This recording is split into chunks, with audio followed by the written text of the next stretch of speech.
wabarakatuh. Perkenalkan, nama saya Ihda Nur Marlita, NIM 2019-33079, kelas PGSD 3B, dengan mata kuliah Aplikasi Sains, dosen pengampu Ibu Siti Masfuah, SPD, MPD.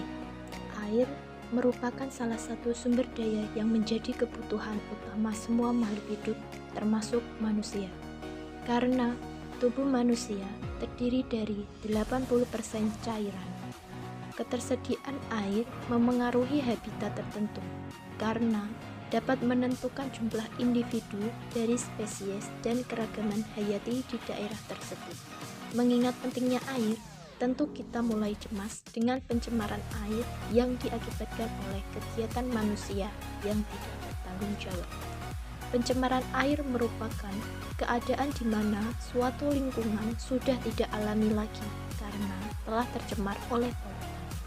Air limbah deterjen termasuk polutan karena mengandung zat yang disebut ABS dan berbahaya bagi spesies bawah air lainnya. Ini saya ke bagian riset tentang pengaruh deterjen terhadap intensitas pernafasan pada ikan. Dengan tujuannya yaitu satu, untuk mengetahui pengaruh deterjen terhadap pernafasan ikan, dan yang kedua untuk membandingkan kecepatan pernafasan pada ikan di air yang tercemar dan di air yang tidak tercemar. Alat dan bahan yang diperlukan: pertama, sendok, gunting, pisau, sebungkus deterjen, botol aqua bekas, air secukupnya, 3 ekor ikan, dan juga tumbuhan air. Langkah-langkahnya yaitu sebagai berikut. Pertama, masukkan tumbuhan air ke dalam botol berlabel air plus tumbuhan air. Kemudian tuangkan air secukupnya ke dalam setiap botol, kurang lebih 500 ml. Setelah itu, masukkan 1 sendok deterjen ke dalam botol berlabel air plus deterjen. Kemudian aduk hingga larut. Setelah larut, lalu masukkan ikan nila ke dalam setiap botol yang berisi air masing-masing. Setelah semuanya terisi ikan, kemudian kita amati satu persatu. Pada setiap botol kita amati ikan dalam waktu 1 menit sebanyak 3 kali percobaan. Kemudian kita catat hasil data yang diperoleh. Pada botol yang berisi tumbuhan air, terlihat kondisi ikan tampak tenang dan intensitas pernapasannya pun normal, yaitu mencapai 140 kali per menitnya. Hal ini dipengaruhi oleh keberadaan tumbuhan air di dalam botol tersebut, di mana tumbuhan air menghasilkan oksigen sama seperti halnya tumbuhan pada umumnya ketika berfotosintesis. Oksigen yang dihasilkan kemudian akan dilepaskan ke dalamnya. Dengan meningkatnya kadar oksigen di dalam air, ikan dapat bernafas dengan baik.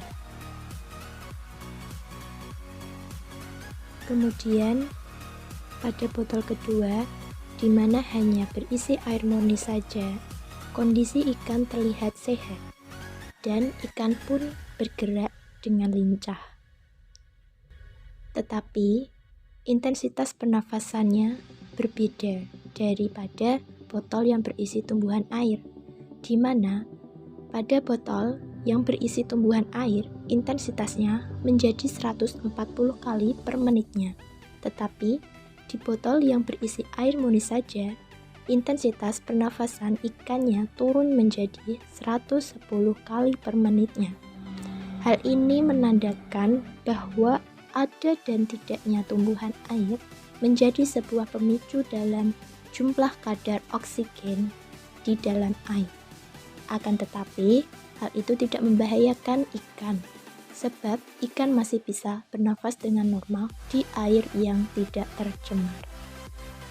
Selanjutnya, pada botol ketiga, air telah dicampur dengan deterjen dan terlihat ikan pada kondisi awam masih bergerak normal.